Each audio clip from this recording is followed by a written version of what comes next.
For today's video, pupuntahan natin ang isa sa pinakamagandang lugar dito sa Iloilo, ang Barangay Igtuble sa bayan ng Tubungan, at papasukin natin dito ang pinupuntahan ng mga riders at pinapaliguan ng mga tao tuwing Semana Santa. At dahil may daanan dito sa gitna ng bundok, ay pupuntahan natin ang probinsya ng Antique. Bago natin marating yung pinatawag nilang Igtuble, kailangan muna natin magbiyahe mula dito sa may Igbaras, mga 30 minutes siguro yung biyahe namin dito ni Mamsi. At dito naman kami ni Mamsi nag-agi sa Tubungan line dahil sa Tubungan makabay makikita yung Igtuble. Nag-post naman ako sa Facebook kung sino gusto sumama sa amin mag-rides, pero yung iba drawing talaga. Buti na lang maraming mga riders na mga tarag-taragon yung mga nakasabay ko patukad dito ba. Kaya daw hindi gawa boring yung biyahe namin dito ni Mamsi. Anyways, to makikita nyo dito na napakaganda yung dalan dito at maa-amaze ka dito sa mga nagagandahang bundok. Kaya kung gaano kaganda yung bundok ba o ganon din kataas yung dadaanan namin dito ng kalsada eh. So maya-maya pa nandito na kami guys sa Barangay Igtuble at kailangan natin maghapit dito para magpa-register. Siyempre para may mga record sila sa mga tao nga nagatukad dito sa bundok nila. Basi bla masalaan ka doon mamaya nga NPS may bukid. At mula dito guys sa registration area ay matatanaw mo na talaga yung mga bukid na tutukladin natin. Hindi mabudlay ang pagtukad dito guys dahil simentado yung dalan kung makikita. Pero dahil bundok guys ang pupuntahan natin dito, of course napakataas yung dalan nila dito. Diyos mio, hindi kagwanta dito guys yung RS125 ko guys. Naga-oy-oy siya samtang nagapatukad kami. At dahil paakyat na paakyat guys ang ating pupuntahan is primera at segunda na lang dito yung takbo ng motor ko. Sa portion na ito guys, no, gin fast forward ko ang aking video at makikita mo dito bao parang nagasakay ka sa may roller coaster bao. Grabe guys, no, kululbaan talaga kaya dapat hinay-hinay ka lang sa pagtukad dito. Dahil kung hindi motor ang mabubungguan mo at baka puro wheels nga nagahagunos padulog ang bumangga sa iyo. Sobrang bilis guys, no, pero sa totoo ito talaga yung takbo ng motor ko. Daw ginatulod ba? At after na ilang minutes guys na pagtukad natin dito sa bundok, grabe, matatanaw na natin dito ang kagandahan ng bundok ng Tubungan, Iloilo. As you can see, napakadaming mga motorista ang nagtukad dito at makikita nyo guys so yung dalan na gindaanan natin no, napakataas. Pero sulit ang pagtukad mo dito guys dahil sa mga overlooking na mga view guys. At dito sa ginatindugan ko guys, which is dito sila nagapa-picture, grabe gin man talaga yung background nila dito, makikita yung bilog na Iloilo. Isang paano ba ito tayo? 30 minutes. 30 minutes no makalabot ka dito sa babaw. Kambara. Ang alam tayo, ang ngalan mo? Steve. Steve. Tatay ka ikaw, ngalan tatay ko Steve mo. Bis ba na eh? Gabi rin guys sa Igtuble guys, pag tukad mo pwede ka kapag ice cream rin niya. Ma-ice cream man. Hi. Sure. Gabi rin ka mga followers nagtukad niya sa Igtuble ha. Kaway-kaway ka mo dyan. Grabe, kalabos na niya sa Igtuble. Grabe, abot na natin ng clouds oh. Hey. Abutan natin yung clouds. Abutin yung clouds mo. Abutan ko. And of course, pagkatapos natin ma-meet dito yung mga followers natin na nagtuka dito sa Igtuble is nagpa-picture na kami ni Mamsi. At pagkatapos pag-picture-picture ay ng ice cream kami dito dahil may nagtukad nga nagabaligya ng ice cream dito.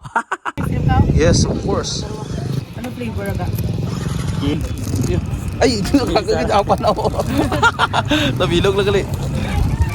Sabi guys, no? Pulong sa mainit yung chimpo. Ay, doon, nabuhin ako. Ice cream ko sa pawilo at sarap yun. Napawin eh. Nabuhin ako. Ako picture. Ganito pala guys ang kumain ng ice cream sa tuktok ng bundok at napakaganda ng view sa likod mo. At feeling mo talaga guys nakapag-relax ka talaga ng isang buwan kung ganito ang view na makikita mo. Kitaon ang syudad ng Iloilo guys at nagagandahang cloud sa itaas ng bundok. Pagkatapos magpahinga, mang ice cream at magpahangin-hangin guys sa view deck ng Igtuble ay nagpadayon na kami ni Mamsi sa pagbiyahe dito. At dahil madamo nga mga sunflower ang nagatubo dito guys sa may tuktok ng bundok ay ginbulan ko si Mamsi at ginbigay ko sa kanya.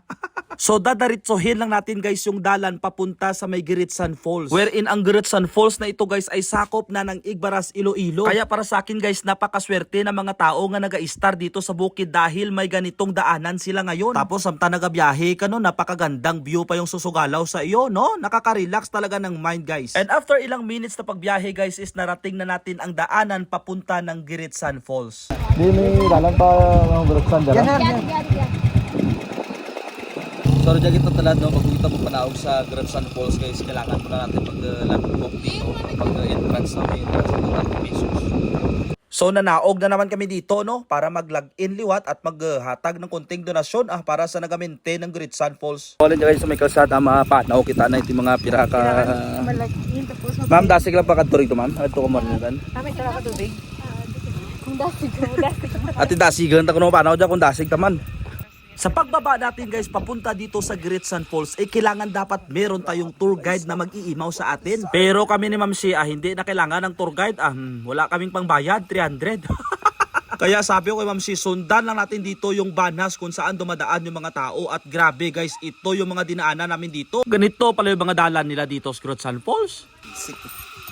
Basic. Nagpadayon na kami guys sa paglakad dito at grabe ang init nga ginagihan namin dito sa tuktok ng bundok. Pero maya-maya pa ay tumambad na sa amin guys ang napakagandang Gritsan Falls dito sa ginatindungan namin. Makikita natin dito na napakadaming tao na pala ang naliligo dito at may nagakamping pa. At habang panaog kami guys ay may nagapatukad na dito na mga pangayaw. Kumusta sir ang Gritsan Falls? Okay man, ayun. Tagating ko mo? Saraga? Oh grabe, lapot mga taga Saraga niya. Excited na talaga kami magpanaog ni Ma'am Shea dito guys dahil nababatsagan ko na ang bugnaw na dapya ng hangin halin sa tubig ng Gritsan Falls. Hoy, kawire ko dyan. Hoy, kawire ko dyan sa vlog natin. Kita mo yung bilog-libutan. Grabe, napakadaming tao ang mga nagapaligo dito guys. Hindi ko talaga in-expect na ganito pala kadami yung mga tao na nandito na ngayon. Oh, ay sos, Diyos mio do. Nagkadto ka lang sa may beach bla dito sa may gitna ng bundok ko. Doon kami ganina ng halin. At makikita natin dito guys na yung ibang nakapaligo na is nag-aamat-amat na sila pa uwi. Hi!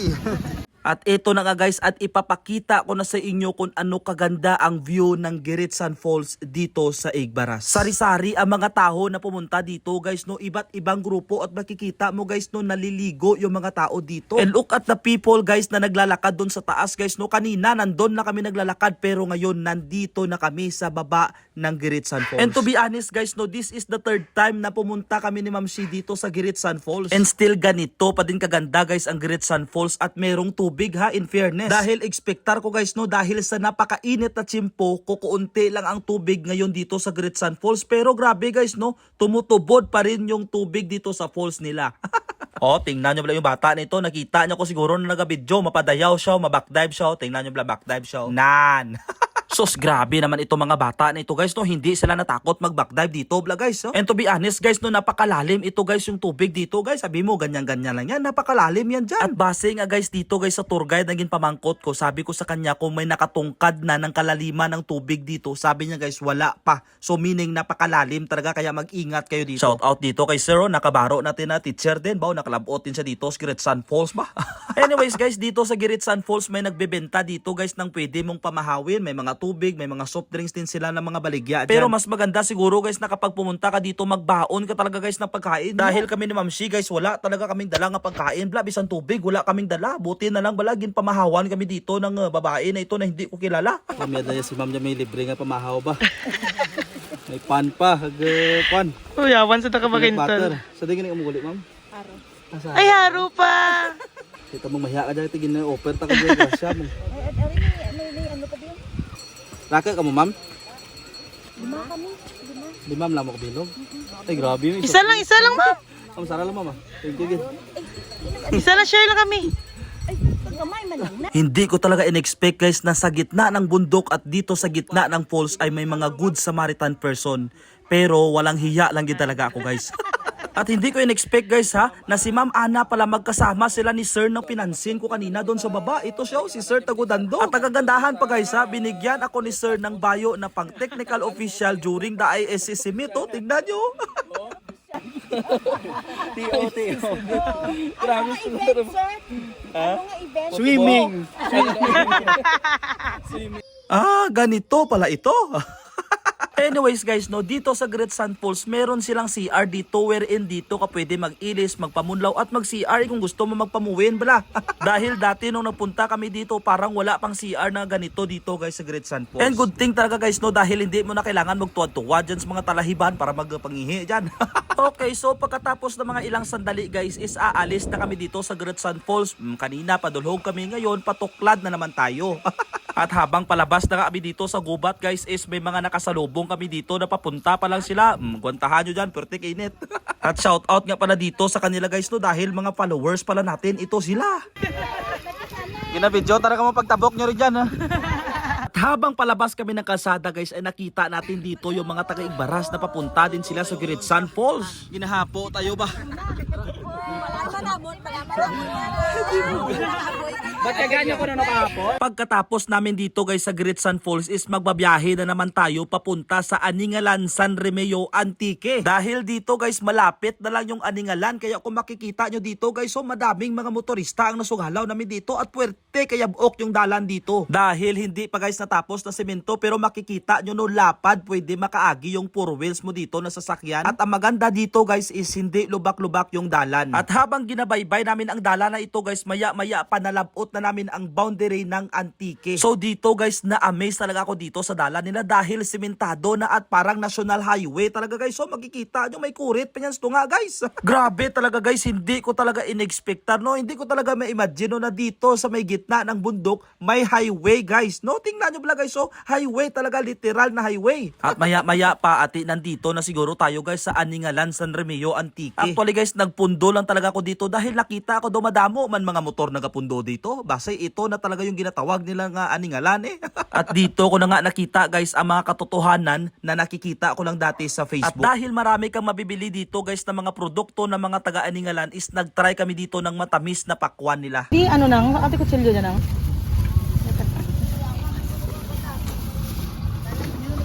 At this point guys, grabe, napawi yung uhaw at gutom ko dahil sa sandiya na ito. Kaya patis Ma'am Shiko baw, daw dalok-dalok pakanoon ka sandiya.